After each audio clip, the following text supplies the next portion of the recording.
नमस्कार, आज तक पर आपका स्वागत है। यूपी में चुनाव है और पीएससी यानी पॉलिटिकल स्टॉक एक्सचेंज एक बार फिर से आपके सामने है। यूपी में मोदी योगी की जोड़ी जबरदस्त रफ्तार में है। अखिलेश यादव का आक्रामक प्रचार है। एक तरफ विकास का बल है तो दूसरी तरफ छोटी छोटी पार्टियों के साथ गठबंधन का दमखम है। 2014 के बाद बीजेपी के चुनावी शौर्य का गणित है तो विपक्ष को हर 5 साल के बाद बदल जाने वाली सत्ता की केमिस्ट्री का सहारा। उत्तर प्रदेश में आंकड़ों के गणित का मैजिक चलेगा या केमिस्ट्री की मिस्ट्री भारी पड़ेगी। नेताओं के दावे और नारे के बीच सियासत की जमीन की हकीकत जानने के लिए हम लेकर आए हैं हर शनिवार अपना खास चुनावी शो पॉलिटिकल स्टॉक एक्सचेंज। ये कोई ओपिनियन पोल नहीं है और ना ही हम किसी पार्टी के लिए सीटों का कयास लगाएंगे। इस शो के जरिए हम जो आंकड़े मौजूद हैं उनके आईने में हर हफ्ते सियासी मुद्दों को परखेंगे ताकि नारों के शोर में चुनावी माहौल की सही तस्वीर आप तक पहुंच सके।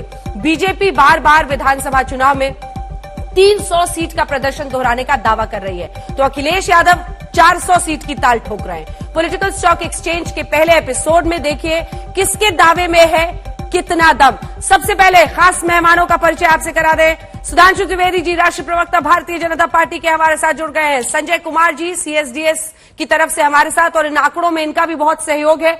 हम लोग कोशिश ये कर रहे हैं कि जो आंकड़े मौजूद हैं उनके जरिए सही तस्वीर आपके सामने रखें।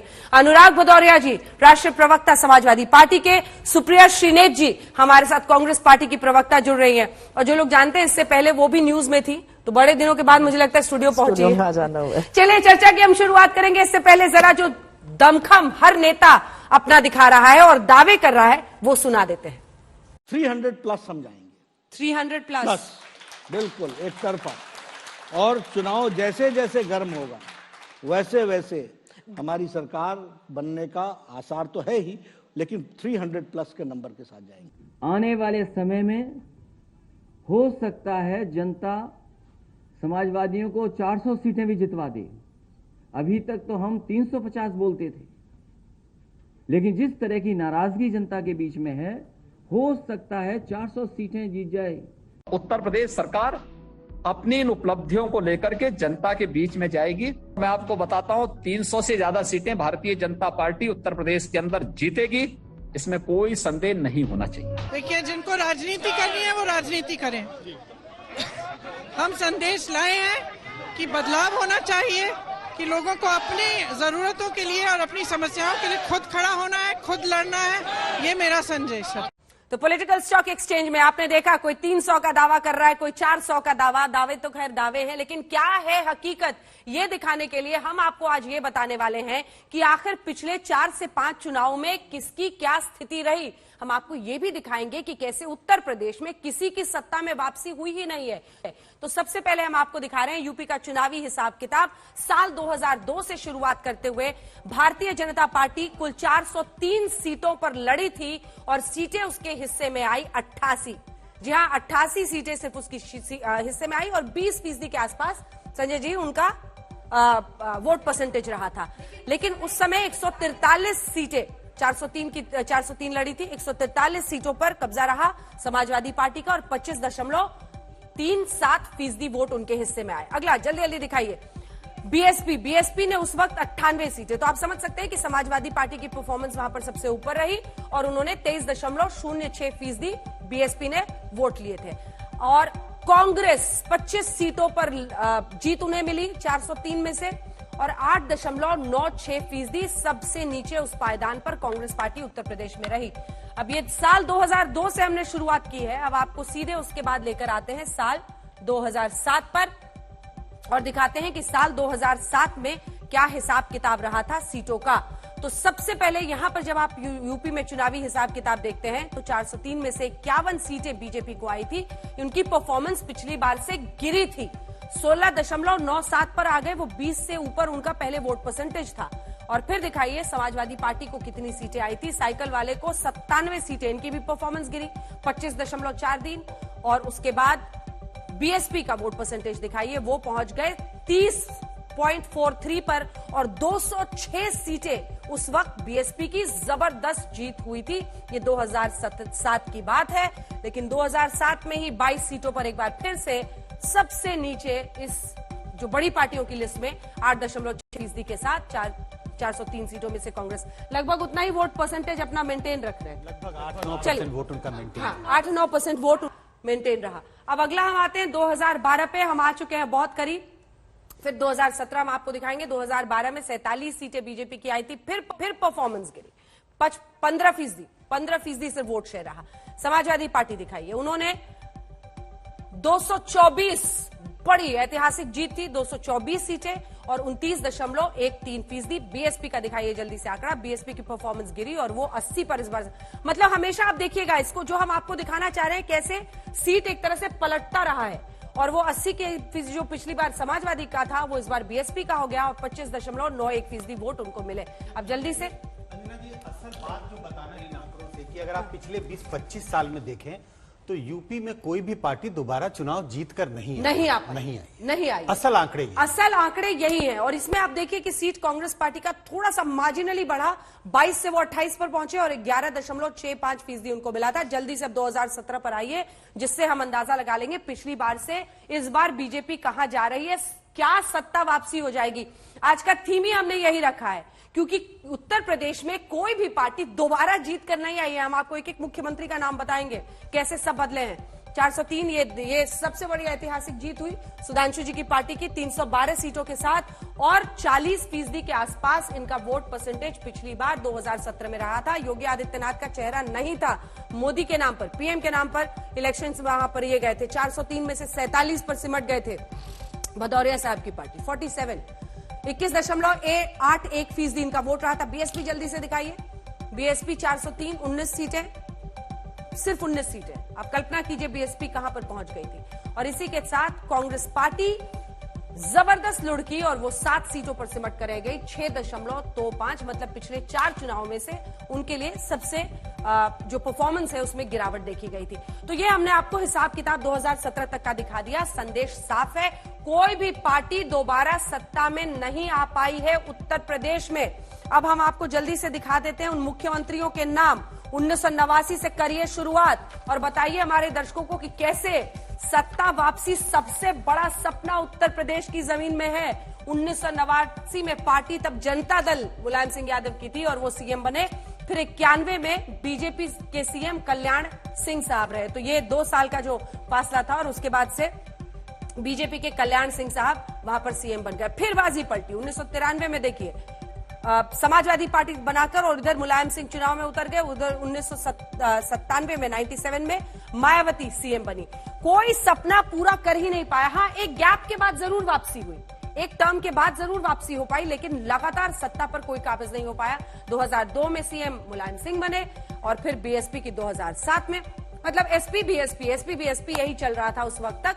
मायावती बन गई 2012 में, फिर एसपी और एसपी की जीत में इस बार अखिलेश यादव मुख्यमंत्री बन गए और 2017 में बीजेपी की जब ये जीत हुई तो योगी आदित्यनाथ। तो हमने आपको सिलसिलेवार ढंग से ये दिखा दिया कि कोई भी मुख्यमंत्री वापस सत्ता में नहीं आ पाया है उत्तर प्रदेश में।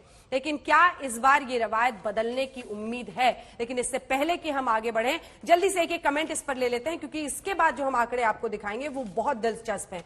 2019 में लोकसभा चुनाव के बाद कई राज्यों में विधानसभा चुनाव हुए हैं। वहां पर बीजेपी की परफॉर्मेंस कैसी रही है वीज़ावी जो उन्होंने परफॉर्म किया था 19 लोकसभा चुनाव में, यानी प्रधानमंत्री की जो लोकप्रियता बताई जाती है, उसके बाद राज्यों में क्या हाल हुआ उस पर हम चर्चा करेंगे। लेकिन सबसे पहले सुधांशु जी इसी पर शुरुआत करते हैं। हमने आंकड़े बता दिए, हमने तस्वीर, पूरी कहानी लंबी सुना दी। सार सिर्फ एक ही है कि कोई मुख्यमंत्री वापस सत्ता में यूपी में नहीं आ। मैं आपके आंकड़े में संशोधन कर देता हूं। 1962 से विद एन एक्सेप्शन ऑफ 1985 कोई पार्टी सत्ता में दोबारा वापस नहीं आई है। हाँ। पर चिंता मत करिए, हमारी 312 सीटें आई थी। यूपी के इतिहास में किसी पार्टी की 312 सीटें नहीं आई थी। और यह भी याद रखिए कि केंद्र में भी 1984 के बाद हमने स्पष्ट बहुमत पाया था और पंडित नेहरू के बाद मोदी जी एकमात्र व्यक्ति हैं जिन्होंने 2 लगातार चुनावों में अपनी सीटें बढ़ाई और स्पष्ट बहुमत पाए। इंदिरा जी भी कभी लगातार 2 चुनावों में बहुमत नहीं पा पाई थी। इसलिए मैं कहता हूं एकदम आश्वस्त रहिए। जो आपने आंकड़ा दिखाया, समाजवादी पार्टी अपने पूरे शबाब पे 29.5% पे थी। और हम 39.67 आपके हिसाब से, यानी हमारे और उनमें 10% का गैप है जब वो अपनी पीक पे थे। नहीं कहा वो तो 29 तक गए सर 2012 के 29.5 2012 में, ठीक है, और हम 39.67 यानी लगभग 10.5% का गैप है उनकी मैक्सिमम और अभी हमारी। वो तो कह रहे अखिलेश जी की भीड़ रैली में जितनी भीड़ आ रही है वो योगी जी में भी नहीं आ रही। मैं तो कह रहा हूं, देखिए अब आप देखने तो दीजिए। हाँ। भीड़ आ रही है वो सारी बात सही है। मुलायम सिंह जी जहां तक ले जा पाए थे, अभी जो आज हम आंकड़े बात कर रहे हैं, हाँ। तो हम तो कह रहे हैं ना, हमारी भी तो लोकसभा में 42 तक रही, हम कहेंगे हम 45% वोट पाएंगे। अब अखिलेश जी तो दावा कर रहे हैं 400 सीटें पाएंगे, तो आप उनसे पूछ लीजिए 3 किसके लिए छोड़ रहे हैं, पहले ये बता दें। इसलिए रियलिस्टिक बात करनी चाहिए, रियलिस्टिक बात करेंगे तो हम ही लोग बात कर रहे हैं।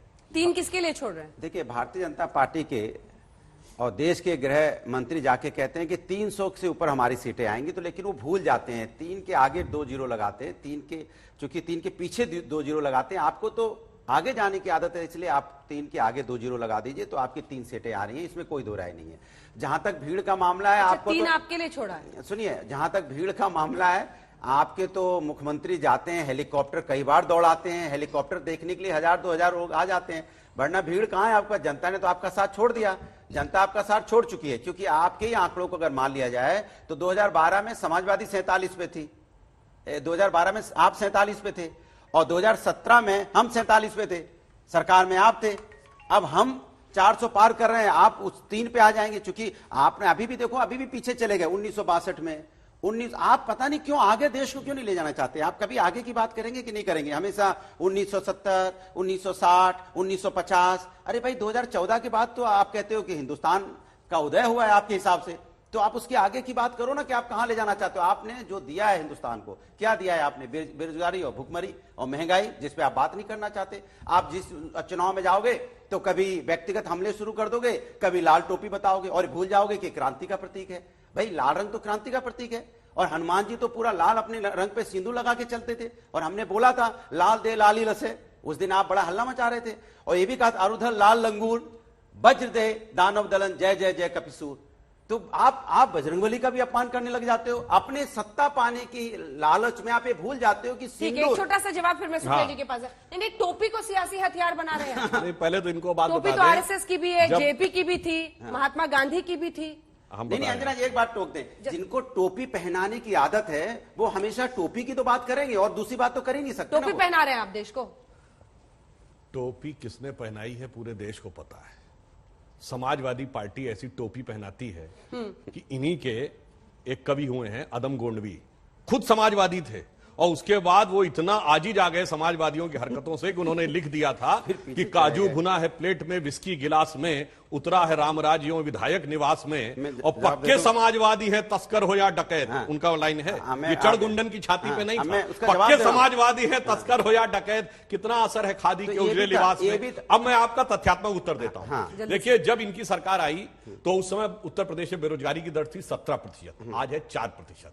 उत्तर प्रदेश की प्रति व्यक्ति आए थे 47,000, आज है 94,000। कितने परसेंट? झूठ ना बोलो, झूठ ना बोलो, झूठ आंकड़े बोलोगे तो मैं टोकूंगा ना।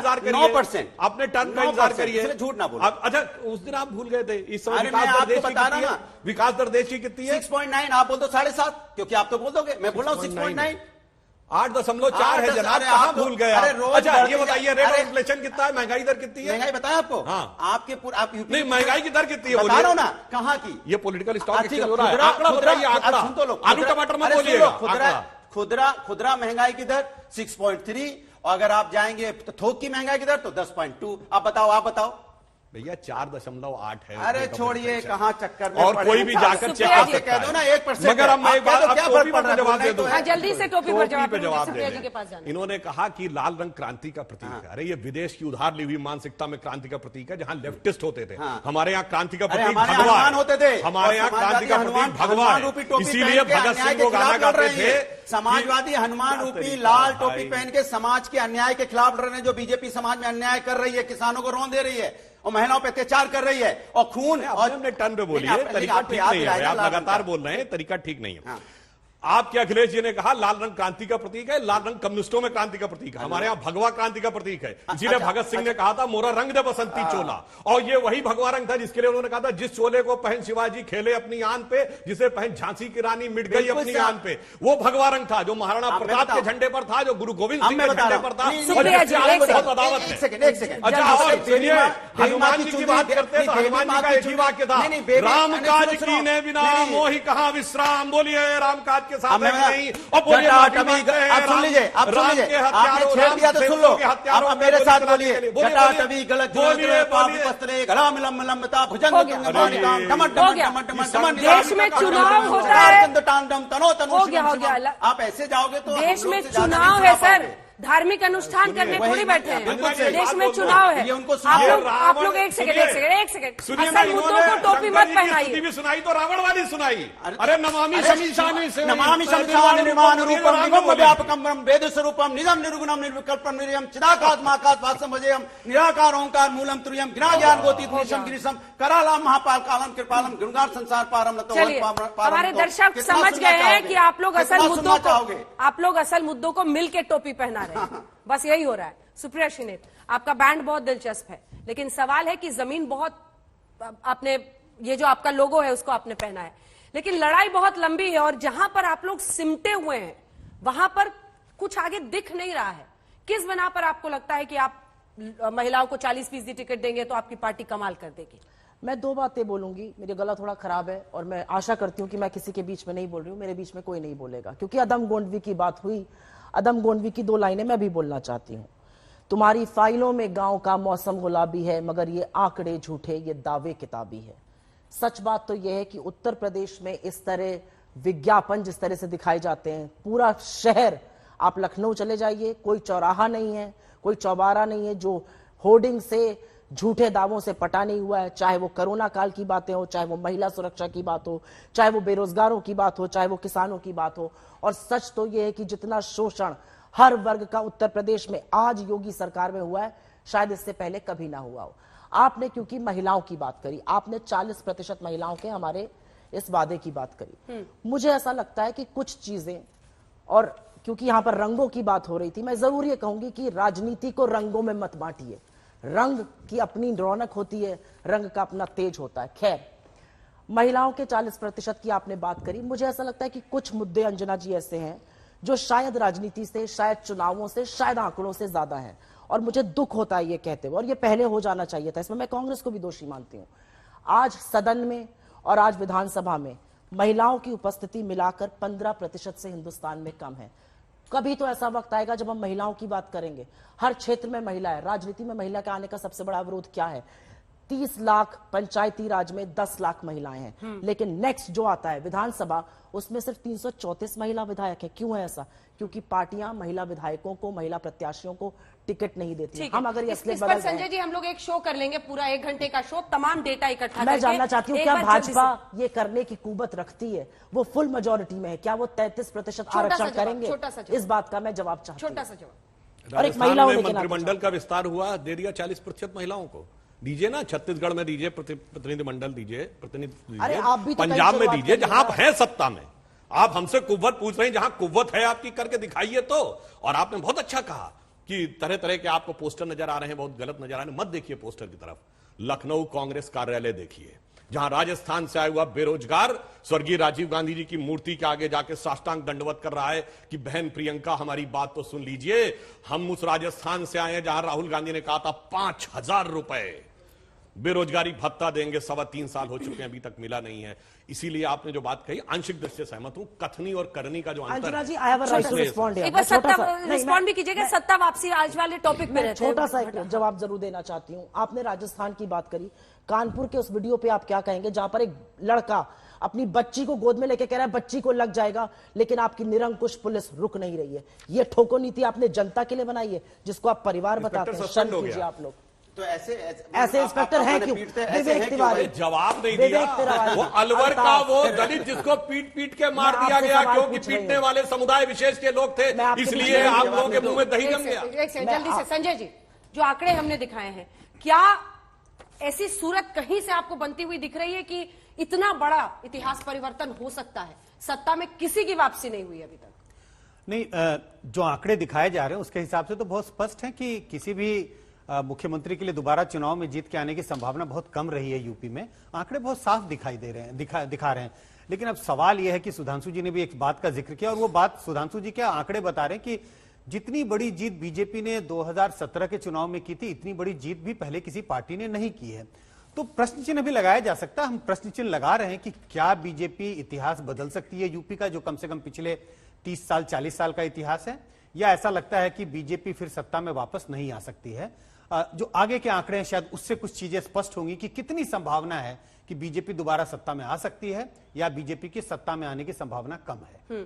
अब हम जल्दी से अपने दर्शकों को जरा ये यूपी के चुनावी हिसाब किताब में जरा 2014 और 2019 का प्रदर्शन दिखा रहे हैं। मैं वो आंकड़ा दिखाना चाह रही थी 2019 के बाद बीजेपी का जो प्रदर्शन रहा है, अगर वो आंकड़ा हम दिखा सके तो ये देखिए जो आंकड़ा है हम आपके सामने इस वक्त रख रहे हैं। 2014 के चुनाव में जो असम, गुजरात,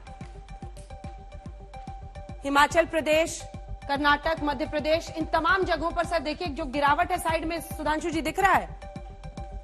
2014 के चुनाव के बाद हम प्रधानमंत्री नरेंद्र मोदी की सत्ता में मतलब उनके काबिज होने के बाद, वापसी तो नहीं कहलाएगी, काबिज होने के बाद असम हो, गुजरात हो, हिमाचल हो, कर्नाटक हो, मध्य प्रदेश हो, राजस्थान हो, 5 से लेकर 16 कह लीजिए, इतना परसेंटेज गिरावट इन तमाम राज्यों में आया है। हम फिर 2019 का भी दिखाएंगे, उसके बाद भी महाराष्ट्र, हरियाणा, झारखंड, दिल्ली, बिहार, जो औसतन है लगभग 13% गिरावट वोट परसेंटेज में आई है। इसकी क्या वजह है? और फिर भी आप उम्मीद बांधे बैठे हैं कि यूपी में हम रिकॉर्ड तोड़ेंगे। ऐड कर दीजिए ना, 2014 के बाद जितने भी उपचुनाव हुए थे अधिकांश हम हारे थे। 2014 के बाद उत्तर प्रदेश में 17 विधानसभा के उपचुनाव हुए जिसमें 14 हम हारे थे। मगर जब जनरल इलेक्शन होता है तो जनता को पता होता है कि निर्णायक जनादेश कहां देना है, तो हमने स्पष्ट रूप से जीता। हम राजस्थान की बात कर रहे हैं, हम राजस्थान में सहप्रभारी थे, इन लोगों की सरकार बनी, इनको बहुमत ज्यादा मिला, ठीक है। यद्यपि वोट में बहुत मामूली फासला था, 1.25 लाख का फासला था, मगर क्या हुआ लोकसभा में 25 की 25 लोकसभा राजस्थान में हम लोग जीत के आए। इसलिए मैं कह रहा हूं वो आंकड़े किस परिस्थिति में है वो परिस्थिति देखिए। तो प्रधानमंत्री नरेंद्र मोदी की पॉपुलैरिटी, अच्छा अगर हम उस हिसाब से देखें तो आपको एक और आंकड़ा बताता हूं, ठीक है। अगर आप उस दृष्टि से देखिए तो ये जितने 19 के बाद के चुनाव हुए हैं, बताइए दिल्ली तो छोड़ दीजिए, वहां तो पहले साफ हो चुकी थी। पश्चिम बंगाल जो हमारी हार के रूप में गिनाया जाता है, वहां लाल भी साफ और पंजाब भी साफ। जबकि मैं कहना चाहूंगा 10 साल पहले 2011 तक चाइना के बाद अगर सबसे बड़ी पॉपुलेशन कहीं लेफ्ट के नेतृत्व में थी, का स्टेट इलेक्शन मोदी के नाम पर लड़ रहे हैं, योगी के नाम पर लड़ रहे हैं, या मोदी योगी दोनों मान रहे हैं? हाँ, बहुत अच्छा बोला आपने। ये लड़ रहे हैं MY के नाम पे, इनका MY सबको पता, हम भी MY के नाम पे, मोदी एंड योगी यूथ के नाम पे लड़ रहे हैं, मोदी एंड योगी। महिला यूथ ये व्यक्तिगत लड़ रहे हैं, फर्क इतना है, इनको व्यक्तिगत नाम से लड़ना है, इनका अपना एक परिवार है, हम लड़ रहे हैं महिला यूथ के नाम पे। ये फर्क हमारी आपने सोचा था इनका MY मोदी योगी, सुधांशु जी ने नया नहीं सुनिए, मोदी योगी आपको ज्यादा हास्यास्पद नजर आ रहा है या उनकी महिला यूथ? अच्छा महिला दर्शकों को छोड़ता हूँ किसी को। महिला हास्यास्पद हो गई इस देश के अंदर में, ना हास्यास्पद हो गया। सपा के मुंह से आएगा नहीं कर रहे हो, लाठियों से मार रहे हो, अच्छा लाठियों से सर लाल कर रहे हो तो संजय जी ये डेटा हमने इसलिए दिखाया, संजय जी ये डेटा हमने इसलिए दिखाया क्योंकि हम फैक्टर इन करना चाहते थे मोदी एंड मोदीज पॉपुलैरिटी, कि उनकी सत्ता में आने के बाद इन राज्यों में भी गिरावट हुई है। 2014 के बाद भी हुई जिन राज्यों में चुनाव हुआ, और 2019 के बाद भी महाराष्ट्र, हरियाणा, झारखंड, दिल्ली, बिहार, औसतन 13% का फॉल है। नहीं अंजना जी, इन आंकड़ों पे तो ज्यादा चर्चा करने की जरूरत नहीं, क्योंकि आंकड़े स्वयं बोल रहे हैं। और आप देखें 2014 और 2019 में लोकसभा में बीजेपी की बड़ी जीत होती है, लेकिन इसके बाद 2014 के बाद जितने विधानसभा के चुनाव हुए और 2019 के बाद भी जितने विधानसभा के चुनाव देखिए ना सर, हम दिखा तो रहे हैं 17%, एवरेज 13 है। झारखंड में 22%, ये हम दिखा रहे हैं। बिहार जहां पर 11% की गिरावट हुई, हरियाणा में 21% और महाराष्ट्र में ये बता रहे हैं कि कोई भी ऐसा चुनाव नहीं है जहां पर बीजेपी के वोटों में गिरावट नहीं आई है, जब विधानसभा के चुनाव उसी राज्य में होते हैं। ये जरूर है कि वोटों की गिरावट के बावजूद बीजेपी ने कई राज्यों में सरकार बनाई 2014 के बाद, लेकिन ये आंकड़े बहुत स्पष्ट बता रहे हैं कि अब बीजेपी का जो जनाधार लोकसभा में होता है उससे विधानसभा में उनका जनाधार खिसकता हुआ दिखता है। तो 2019 को अगर हम पैमाना मान लें यूपी में, जिसमें बीजेपी के पास 42% वोट थे, तो उस पर एक प्रश्न चिन्ह, उस पर हम चर्चा कर रहे हैं कि क्या बीजेपी के वोटों में 8 से 10% की गिरावट होगी यूपी में, क्या उससे भी ज्यादा गिरावट हो सकती है, या बीजेपी अपने वोटों को बचाने में सफल होगी। बचाने में सफल तो नहीं होती हुई दिखाई पड़ती, क्योंकि आंकड़े बता रहे हैं लोकसभा के बाद जब भी विधानसभा का चुनाव होता है उनके वोटों में गिरावट होती है। देखिए, एक शिकायत ये थी, कोविड को लेकर आप सब ने घेरा बीजेपी सरकार को, लेकिन उन दिनों अखिलेश यादव भी गायब थे। आपको पता है कहाँ थे सर? बताइए मुझे। कहाँ नहीं थे? आप बताइए ना। अरे आप पूरे, अरे एक दिन का आप बता दीजिए। अरे एक दिन का, यहाँ रोज का ले लो हिसाब। आप एक दिन अभी का नहीं बात कर रही हूँ, मैं कोविड की बात कर रहा हूँ। मेरा सवाल सुनिए, मेरा सवाल ये है कि एनकैश करना होगा तो अभी एनकैश करना होगा। ये मौका है जब आपको आर या पार की लड़ाई लड़नी। देखिए सुधांशु जी, एक चीज शायद बोलते बोलते भूल जा रहे हैं। समाजवादी का पिक आपको 2022 में देखने को मिलेगा, जब 51% वोट आपके सामने होंगे और आप दूर दूर तक कहीं दिखाई नहीं पड़ेंगे। तब आपको एहसास होगा कि पिक क्या होता है। वो आप अभी सपने में जी रहे हैं, अच्छी बात है। जहां तक समाजवादी की बात है, समाजवादी लोग हमेशा समाज के बीच में रहते हैं। जब कोविड काल था तब भी समाजवादी लोग लगातार मदद कर रहे थे। हम समाजवादी लोग ऐसे थे जिन्होंने बोला था, लॉकडाउन भी जब यहां लगा था, जो लोग हमारे स्टेट्स होकर गुजर रहे थे, तब भी हमने बोला था अगर यहाँ पे किसी तरह की घटना होगी तो 1 लाख रुपए की मदद और उसको घर तक पहुंचाने का काम समाजवादी लोग कर रहे थे। और जब यहाँ पे कोविड काल चल रहा था तो समाजवादी लोग ऐसे थे जो लोगों की मदद कर रहे थे खुलेआम, जब दौड़ दौड़ के, जबकि आपकी पुलिस उनके पीछे पड़ी रहती थी कि कोविड प्रोटोकॉल तोड़ रहे हो आप, तब भी हम समाजवादी लोग मदद करने में पीछे नहीं हट रहे थे। अगर किसी को ऑक्सीजन की जरूरत है, किसी को हॉस्पिटल ले जाने की जरूरत है, किसी को खाने पीने की जरूरत है, या जिनके पास उस समय खाना पीना नहीं था, उनकी रोजगार नहीं था, उसकी मदद सिर्फ समाजवादी कर रहे थे। बीजेपी कब है? बीजेपी सिर्फ एक हेलीकॉप्टर लेकर इनके मुख्यमंत्री उड़े, हवाई दौरा, हवाई बातें, हवाई प्लान, और नीचे उतरे, फिर तो हवा में सब हवाई हो गया, कहीं कुछ है ही नहीं। जिस जगह जाते थे वहां पे कोविड के लोग मिलते थे, उसके बाद वहां से हट जाते थे, फिर पता चलता है यहाँ दुकान बंद। तो ये भारतीय जनता पार्टी सिर्फ, ठीक है, एक साथ सुधांशु जी जवाब दीजिएगा। सुप्रिया जी, जो इनकी गिरावट का फासला है ना 7%, 3%, वो आपका वोट परसेंटेज है अभी यूपी में, ये सच्चाई है। मैं सच्चाई को नकार नहीं रही हूं, लेकिन क्योंकि आंकड़ों में दिलचस्पी, एक और आंकड़ा आपके सामने रखती हूं। 2017 के बाद से बिहार, जहां पर इवेंचुअली 12,000 का वोट का अंतर था दोनों घटकों में, बिहार और असम को छोड़कर बीजेपी अपने दम पर कोई असेंबली नहीं जीती है। जहां पर उन्होंने सरकारें बनाई हैं वो सबको पता है, साम दाम दंड भेद, एजेंसी और पैसे के बल पर बनाई है। ये 2017 से आंकड़ा देनी, डिस्प्यूट करना चाहिए तो कर सकते हैं। छोटी सी बात कहकर अपनी बात खत्म करती हूं। अगर आपने इतना उत्तर प्रदेश में काम किया होता तो अमेरिका की सड़कें, बंगाल के पुल, आंध्र प्रदेश और तेलंगाना के डैम ना दिखाने पड़ते, इधर उधर से विकास लाके ना दिखाना पड़ता। अगर आपने काम किया होता तो अपने दम पर चुनाव लड़ते। आप जिस तरह की भाषा का प्रयोग कर रहे हैं, जिस तरह से ध्रुवीकरण करने की कोशिश कर रहे हैं, सच तो यह है उत्तर प्रदेश की जनता ने चला चली की बेला बना ली है। सुधांशु जी, उसको ग्रेसफुली एक्सेप्ट करिए। चला चली की बेला है, पहले तो मैं फोटो लगाते हैं, एक लाइन में हवाई बता दूं, जहाज में बस हेलीकॉप्टर से घूमते हैं, काम नहीं करते। एक बात तो अखिलेश जी की बात बता दूं, कोविड काल में बहुत भाषण दे रहे थे और इनके नेता लंदन से बैठ के लखनऊ के बारे में भाषण दे रहे हैं। इनके नेता तो लंदन में बैठे हुए थे। बताइए कोविड काल में अब दूसरी बात, छोड़िए, आप अपने क्यों झूठ बोलते हैं? मैं आपके टर्न में नहीं बोला, झूठ है ना, आपके टर्न पे नहीं बोला। अपने जब अपना टर्न आएगा आपको जो बोलना हो बोलिए। नेता के बारे में बोल रहे हैं, ये आपने अच्छा किया है। हाँ, पहले नारे दिए जाते थे, अब बिना नाम लिए। अखिलेश जी कहाँ थे? टोपी वाले गए हुए थे, लाल टोपी वाले नहीं गए हुए थे। कहाँ थे? लंदन नहीं गए हुए थे। कहाँ थे? लंदन नहीं गए हुए थे, नहीं गए। यही क्या झूठ बोलने का अलावा कुछ है नहीं। अच्छा, और ये बोल दिए सब ऐसे हवा में घूम रहे थे। भारतीय जनता पार्टी झूठ इस कदर बोलने लगी है कि कुछ भी आए बाएं साएं बोल के चले जाएंगे आप। इसके मतलब आपके नेता तो रहते ही नहीं है। कहाँ थे योगी जी? कहाँ थे? उनको बात पूरी अरे भैया, योगी जी कहाँ थे? योगी जी तो हर अमेरिका में थे वो, अमेरिका में थे वो, अमेरिका गए थे वो, आपको मालूम ही नहीं है। क्या तरीका? अरे जब आप लंदन भेज देते हो लगातार आप ऐसे कमाल है, कुछ भी बोल दोगे। अच्छा, और बहुत बड़ा समाजवादी हैं। समाजवादी लोग ऐसा जनता के बीच में रहते हैं कि समाजवादी पार्टी के प्रथम परिवार का एक व्यक्ति बता दें जिसके पास कोई पद ना हो, बता दें ये कौन बनेगा करोड़पति टाइप का क्वेश्चन है। अच्छा, जवाब ना बताइए, सुनिए, भैया है, चाचा है, ताऊ है, फिर सुनिए भतीजा है, बहू है, दूसरी अब बहू हम है, बताएं। नाम बताइए, अच्छा, कौन सा रह गया है? अच्छा ये बताइए, समाजवाद की बात ये करते बताइए, हैं। अब खैर, अब मैं अब बोल आइए। नहीं, आप जवाब लीजिए, भाग्य हाँ, मत। बोलिए, ये बताइए, बोलिए, राजनाथ अरे नहीं, नहीं, सिंह, हमें- राजनाथ सिंह हमें के दो परिवार का लल्ला, एक व्यक्ति एक बताइए। लल्ला विधायक, 35 लोग एक हैं, लल्ला 35, प्रतिनिधि 35, और दूसरे तीसरे लल्ला है राज्यसभा में बैठे हुए हैं, जो पाले हुए लल्ला है। अब जो पाले हुए लल्ला वो भी राज्यसभा में, यहाँ तो परिवार के दोनों बेटे हैं ही, और जो एक खासम खां जो घर में पाले हुए हैं वो भी राज्यसभा में दे दिए जाते हैं। बताओ ये हालत है परिवार का, परिवार बाहर से लाके भी। आप बताइए, वसुंधरा राजा सिंधिया, उनका बेटा भी एमपी, कल्याण सिंह उनका बेटा भी एमपी, उनकी बहू भी लोकसभा राज्यसभा पता नहीं कहां है, और मंत्री पोता। कितने लोगों को जिताओगे भाई एक एक परिवार से? आप बताओ ना अपना। मैंने सवाल ये पूछा था, समाजवादी मैंने बोला भारतीय जनता पार्टी, भारतीय जनता पार्टी से नहीं है क्या? तरीका है, यही तरीका है। दर्शक एक क्या साथ तरीका है इस ढंग से भाई? पर अब ये यही तो लल्ला तरीका लल्ला है। पॉलिटिक्स से आप लोग भी नहीं भाग क्या तरीका है सकते। बहस करने का? तो हर आप चीज ही में बीच आप ही में छेड़ रहे हो इस तरह चिल्लाने की से। बहस। अगर आपको मर्यादा है राष्ट्रीय चैनल में बहस करने की तो तो करिए। बोलिए महंगाई पे। अन्यथा जो आपको नहीं, बोलना बोलिए है बेरोजगारी पे। तो मैंने पूछा रेट ऑफ इन्फ्लेशन आपको पता नहीं है, बताया तो मैंने, रेट ऑफ ग्रोथ आपको पता नहीं है। बताए तो आप वो बोल ले, मैं आपसे जवाब लूंगी। देखिए अपने सभी टर्न पे आवाज बोलिए, अपने टर्न पे बोलिए। हाँ, अब मैं ये बताना चाहता हूं कि देखिए उत्तर प्रदेश में जिस प्रकार का एक परिवर्तन आया है, उन्होंने कहा कि विकास दिखाई नहीं पड़ता। अब ये बताइए, चाहे गोरखपुर का एम्स हो, आजमगढ़ में यूनिवर्सिटी, ये बताइए इससे पहले जब हमारी सरकार आई तो उस समय केवल 2 अंतर्राष्ट्रीय हवाई अड्डे थे, लखनऊ में और बनारस में, आज 7 हैं।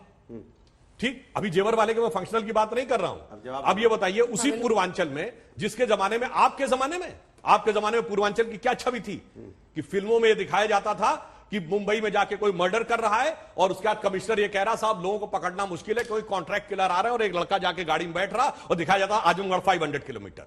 आतंकवाद के आरोपी जहां पाए जाते थे उन जगहों पे विश्वविद्यालय बन रहे हैं, एम्स बन रहे हैं, और काशी से लेकर अयोध्या तक का बदलाव दिखाई पड़ रहा है। और भगवान बुद्ध के निर्वाण स्थल के ऊपर इंटरनेशनल एयरपोर्ट बन रहा है। यह बदलाव का दौर दिखाई पड़ रहा है। अरे भैया लपेट रहा हूं, आपसे कुछ लपेट रहा हूं, काहे कि चला गया ना, साइकिल जा रही है कबाड़े में, हाथी गिर रहा है जाड़े में, और पंजा नहीं अखाड़े में। अरे मंजा कम पड़ रहा है। जवाब दीजिए। अब देखिए सवाल ये है, आप कह रहे थे गोरखपुर में एम्स बनाया आपने, गोरखपुर में एम्स की जमीन किसने दी थी? समाजवादी के समय पे। आप कह रहे थे हमने आजमगढ़ में क्या किया, यूनिवर्सिटी बना दी। अभी आप शिलान्यास करने चुनावी वक्त पे गए हो, यूनिवर्सिटी बन गई, कहां बन गई भैया, जरा हमें भी दिखा देना। आप कह रहे थे कि हमने यहां पे सारे वो बना दिए, क्या एयरपोर्ट बना दिए। अरे कुशीनगर का एयरपोर्ट समाजवादी की देन है। और आपने जेवर एयरपोर्ट में सिर्फ अपनी ईंट रखी है, अभी जमीन भी पूरी अधिग्रहण नहीं है, और माहौल ऐसा बना दिया जैसे लगता है एयरपोर्ट बनकर तैयार हो गया। ये काम तो 5 साल पहले भी कर सकते थे ना, जो मार्केटिंग इवेंट आज कर रहे थे, 5 साल पहले ईंट रखते तो आज उसका उद्घाटन कर रहे होते। आप एक काम ऐसा बता दीजिए, मैं चैलेंज करता हूं नेशनल टीवी के माध्यम से, जो काम योगी जी के माध्यम से बीजेपी में शुरू हुआ हो और सरकार खत्म होते होते आपने उसका उद्घाटन किया। एक बता रहा हूं, श्री राम जन्मभूमि का शिलान्यास आपके जमाने में हज हाउस बनता था, हमारे समय में भव्य काशी बन रही है, अयोध्या में राम मंदिर बन रहा है। बोलिए, बताया हमारे जमाने में शुरू हुआ है, हमारे जमाने में शुरू हुआ है, और 24 में खत्म हुआ। ठीक है, सुप्रिया जी बोलिए। सुप्रिया जी। सुधांशु जी, आप पढ़े लिखे हैं और मैं आपसे वो उम्मीद नहीं करती हूँ जो आपके बहुत सारे बाकी प्रवक्ता करते हैं, आपकी इज्जत करती हूँ उस मामले में।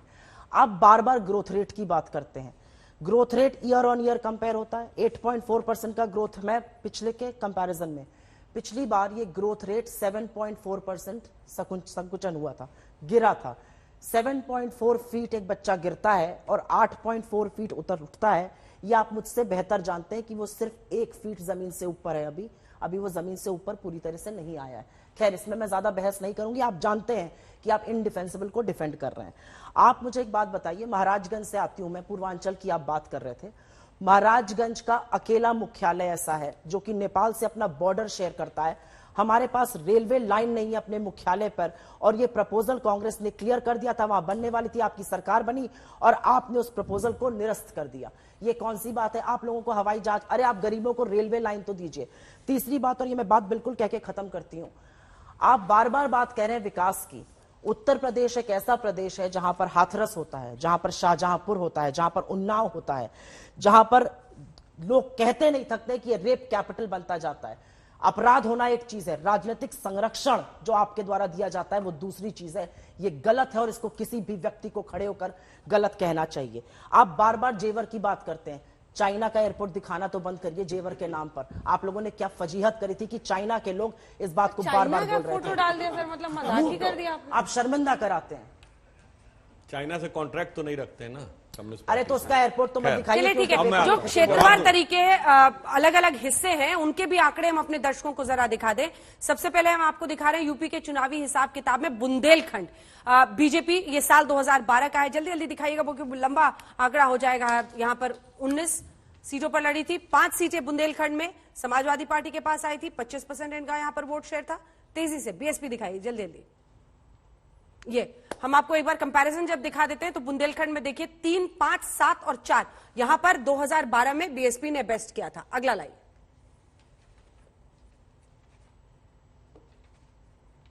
2017 हम आपको दिखा दे रहे हैं। यहां पर बुंदेलखंड में बीजेपी ने एक तरफा स्वीप कर लिया था, 19 सीटें यहां पर आ गई थी। ये 2017 की बात है, पिछली बार जब ये जीते थे। 45.90% वोट्स।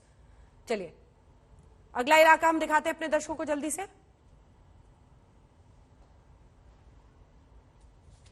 तो कुल मिलाकर बुंदेलखंड में जो एक बड़ा योगदान रहा, पिछली बार जो जीत भारतीय जनता पार्टी की रही है, पूर्वी उत्तर प्रदेश में अगर आप देखें तो 2012 में जब समाजवादी पार्टी ने पीक परफॉर्मेंस किया था, 101 सीटें एसपी की वहां पर आई थी, 30.46% इनका वोट परसेंटेज था। और जल्दी से 2017 का आंकड़ा यहां पर दिखा दीजिए क्योंकि यहां पर बाजी पलट गई और फिर 117 सीटें बीजेपी की यहां पर आ गई थी पूर्वी उत्तर प्रदेश में। देखिए इस बार किसानों के मुद्दे को लेकर बीजेपी परेशान थी और कृषि कानून वापस लेने का बड़ा फैसला माना जा रहा है कि पूर्वांचल की ही वजह से, पूर्वी उत्तर प्रदेश की ही वजह से लिया गया है। सबसे बड़ा झटका वहां पर लग सकता था किसानों का और जो 117 पिछली बार आई थी उनको वो समेट कर रखना चाहती थी। अगला इलाका जल्दी से दिखाइए। हम आपको अब मध्य उत्तर प्रदेश का आंकड़ा दिखाते हैं, सेंट्रल यूपी, जहां पर एसपी ने अच्छा परफॉर्म किया।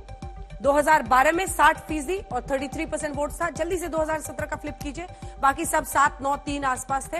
और उसके बाद से 2017 में जब आप आते हैं तो बाजी पलटी और मध्य यूपी में भी 67 सीटें 41.71% वोट के साथ भारतीय जनता पार्टी की झोली में आ गई। बाकी सब सिमट कर रह गए 9, 2, 3 में। जल्दी से अब इसी पर कंक्लूडिंग रिमार्क लेते हैं। पूर्वी उत्तर प्रदेश में क्या यही डर था सुधांशु जी, जिसकी वजह से आपकी सरकार, विपक्ष का आरोप रहता है कि आप लोग बहुत घमंडी हैं सर, कभी वापसी की बात नहीं कर सकते हैं, लेकिन आपने कृषि कानून वापस लिया, ये पूर्वांचल का डर था क्या? देखिए उत्तर प्रदेश में 75 जिले हैं, पूर्वांचल में एक भी जिला नहीं था जहां किसान का आंदोलन चल रहा हो। पश्चिम के 10 जिलों में चल रहा था, इसलिए पूर्वांचल में किसी भी प्रकार की इस तरह की बात का कोई संभावना नहीं। हाँ, बुंदेलखंड पे एक बात बता देना चाहता हूं। जानते हैं कभी कभी क्या होता है, विकास की बात करते हैं, बुंदेलखंड विकास निधि केंद्र से आई थी, केंद्र में हमारी सरकार नहीं थी, इनकी सरकार थी तब। 2 राज्यों को मिलती है, उत्तर प्रदेश और मध्य प्रदेश। मध्य प्रदेश ने पूरा खर्च कर दिया था, उत्तर प्रदेश खर्च ही नहीं कर पाया था। क्यों? 2-3 विभाग जिनमें बंटना था वो तय ही नहीं कर पाए। खर्चा कौन करे, क्यों? किसको मलाई खानी हो, तय नहीं हो पाया था। इस ढंग के विकास के कार्यों के साथ जब होता है तो जो आपने देखा ना, एकदम 0-0 बाकी हो गए और सारी की सारी सीटें हमको मिली। वो विकास बचा है क्या? पूर्वांचल एक्सप्रेस वे, जल्दी पूर्वांचल एक्सप्रेस वे, और क्या सर अभी डिफेंस कॉरिडोर, मतलब खाली फीता ही काटने पहुंच रहे हैं आप लोग हर जगह। और सब चुनाव के वक्त होता है सर। ये हवाई जहाज का फीते पे उतरा था क्या? अब दूसरी बात मैं कह रहा हूं, डिफेंस कॉरिडोर आज तक बताइए कभी उत्तर प्रदेश में डिफेंस कॉरिडोर रहा है? आपको पता है ब्रह्मोस मिसाइल भी अब उत्तर प्रदेश से बनने जा रही है। कभी हम लोग कल्पना नहीं करते थे कि दक्षिण भारत से बाहर आके हाईटेक इंडस्ट्री बनेगी। जैसे इनकी बुलेट ट्रेन चल रही थी ना, वैसे ही बनाने जा रहे हैं। जैसे वो बनारस को क्यों बनाने जा रहे थे, क्या बाप रे बाप, रोड तो बना लो पहले, गड्ढा मुक्त नहीं कर पाए, घर के सामने की रोड तो ठीक कर लो प्रभु, आपके घर के पास ही घर है, उसको भी ठीक कर लो, वही कर लो तो हम समझ जाए कुछ कर लिया। नहीं है, अरे भैया लखनऊ तो है, सरकार आपकी है। और सुन लो, जब समाजवादी की सरकार थी तो समाजवादी जो एक्सप्रेस वे अगला एक्सप्रेस जहाज उतारा था, उसी जहाज की नकल करके आपने जहाज उतारा। लेकिन पूर्वांचल एक्सप्रेस भी समाजवादी की देन थी और उसका भी शिलान्यास समाजवादियों ने किया था, शिलान्यास समाजवादियों ने किया था। 38% लैंड एक्वायर हो चुकी थी, उसका नाम भी समाजवादी पूर्वांचल एक्सप्रेस था। उसका प्रूफ ये हुआ जब समाजवादी के वहां से राष्ट्रीय अध्यक्ष जी निकले, आपकी योगी जी कहां जा रहे थे पता है? गाड़ी के पीछे पीछे। बैठा लो भैया, हमने बनाया, बैठाओ। नहीं बैठाएंगे। ये आप सीएम की नकल कर रहे हैं। अरे सीएम ही तो कह रहे थे योगी जी, बैठाओ भैया, पीछे जा रहे। अरे हमको बैठाओ, गाड़ी आगे भाग गई। और सुनिए, और समाजवादी पूर्वांचल एक्सप्रेस पे जब राष्ट्रीय ध्वज निकले, रात रात भर तक लाखों का हुजूम था। सुप्रिया जी, वो बताता है concluding कि remark, जल्दी से। किसके साथ है। मेरा सिर्फ ये मानना है कि कौन कैसे चल रहा था, किसने कैसे फर्जी फोटोशूट कराया, एक पर बायां हाथ, एक पर दाहिना हाथ, एक पर शॉल, एक पर अंगोछा, वो सारी बातें बेमानी है। होता है, आप लोग विज्ञापन जीवी हैं, आप लोग इवेंट जीवी हैं। उत्तर प्रदेश की जनता ने मन बना लिया है कि आपकी हिटलर शाही नहीं चलेगी। कोरोना काल में अगर आप बोलेंगे आपकी संपत्ति जब्त हो जाएगी, बेरोजगारों को आप बोलेंगे आपकी संपत्ति जब्त हो जाएगी, आपकी हिटलर शाही नहीं चलेगी। ग्रेसफुली एक्सेप्ट करना जरूरी है। सिर्फ 2 लाइन। सबको पता है आप आगे क्या करने वाले हैं, लेकिन उसके भी डिमिनिशिंग रिटर्न्स हैं। आपको पता है मेरा इशारा किस तरफ है। जल्दी से। नहीं, इशारा बहुत साफ है कि ये इनकी पार्टी की जो स्थिति है, जो उपस्थिति दर्ज कराने के लिए चुनाव लड़ रहे हैं, ये सोचें कि खाली थाली दिखा के बहनों से ताली बटोर लेंगे तो वो नहीं होने वाला। जहां थाली भरी हुई है वहां हिस्सा हाथरस और शाहजहां पे तालियां बटोरिएगा। ये सब मुद्दे नहीं समझती है आप हाथरस करिएगा, जल्दी से लखीमपुर कंक्लूडिंग करिएगा, रिमार्क संजय जी। निर्वाचित सदस्यों इससे को पहले कि हम चिन्हार आपको करिएगा। बताएं, अब हर सप्ताह संजय जी के साथ मिलकर हम वहां से जो आंकड़े हैं वो आपके सामने रख रहे हैं एक पर्सपेक्टिव में, ताकि आप समझ पाएं सत्ता वापसी क्या योगी की हो सकती है, क्या ये मुमकिन है। जिस तरह से लॉ एंड ऑर्डर मामले पर ये कॉन्फिडेंट दिखते हैं, हालांकि हाथरस हुआ, उन्नाव, बहुत सारे मामले हैं सर, लेकिन बावजूद इसके उनका कहना है कि जिस तरह से उन्होंने अपराधियों के खिलाफ पुलिस को फ्री हैंड दिया, उससे लोग और भरोसा कर रहे हैं। क्या इस तरह के फ्लिप, ऐसा फ्री हैंड मिला कि भाग के पंजाब चले गए। इस तरह के फ्लिप खोजने में बड़े माहिर हैं ये लोग। ऐसा फ्री हैंड मिला कि विवेक ठीक है, जल्दी से कंक्लूडिंग, जल्दी से। नहीं, कई बार ऐसा होता है कि जिन चीजों की चर्चा या जिन चीजों पर हम विचलित होते हैं स्टूडियो में या ऐसे माहौल में, और कॉमन मैन जब आम जनता से बात करते हैं तो शायद आम जनता उन चीजों को पसंद करती है। हम रूल ऑफ लॉ की बात करें और हम कहें कि अगर कोई अपराधी है उसको ठाए ठाए मार दो, तो हम तो कहते हैं कि नहीं, ये तो बहुत गलत है, ये कोई सरकार चलाने का तरीका नहीं है। जनता को लेकिन जनता को जनता से अगर हम बात करें, कॉमन मैन इसको समझते हैं कि भाई ये लॉ एंड ऑर्डर सुधारने का एक तरीका है। तो मुझे ऐसा लगता है कि आम जनता यूपी में समझती है कि कानून व्यवस्था पहले से बेहतर है। कम से कम आम जनता तो ऐसी समझ रही है। अभी तो ये कह पाना बहुत मुश्किल है कि योगी सरकार की वापसी होगी कि नहीं होगी। शायद आने वाले प्रोग्राम में हम इस चीज को और अनफोल्ड कर पाएंगे। अगले आने वाले प्रोग्राम्स में हम चर्चा करेंगे, जो लॉ एंड ऑर्डर की स्थिति है और जो अपराध का हाल है उस पर भी चर्चा करेंगे। हम आंकड़ों के जरिए ये बहस करने की कोशिश कर रहे हैं। मुद्दे तो आएंगे ही, कभी टोपी भी आएगी, जुमलेबाजी भी आएगी, तरह तरह के मुहावरे भी आएंगे, क्योंकि एक वक्त था जब नारों पर पूरे चुनाव लड़े जाते थे, लेकिन आज क्या परिस्थिति है वो भी आप देख रहे हैं। जनता के असल मुद्दों पर टोपी ना पहना पाए, क्योंकि जनता का मुद्दा रोटी है, टोपी नहीं है। आप देखते रहिए आज।